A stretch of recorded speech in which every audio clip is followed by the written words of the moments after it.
As we all know through personal experience, over the course of our pilgrim journey here on this earth, we're necessarily going to come in contact with all sorts of broken and frail people because they're basically like us. We're all broken and frail in a certain sense.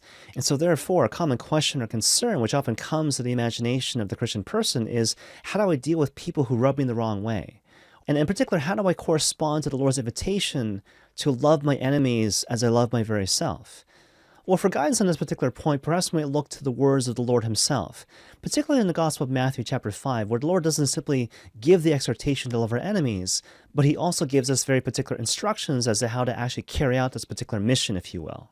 And so basically, again, when we look at the Gospel of Matthew chapter 5, what the Lord says is, "You have heard it said, you shall love your neighbor and hate your enemies. But I say unto you now, love your enemies and pray for those who persecute you." Now, what's interesting about this particular passage is that in order to kind of glean what the Lord is saying here, you need to be attentive to certain poetic devices. Because one very distinctive characteristic of Jewish poetry is that it's really big on repetition, particularly in the sense of saying one thing and then immediately saying a variation on that theme in the very next line. And so, for example, when it comes to this particular gospel, it's not so much love your enemies and, oh, by the way, pray for those who persecute you. It's a variation again on the same theme. So, love your enemies. How? By praying for them. And it's one of those points that might sound kind of obvious, but is often overlooked over the course of our lived out experience.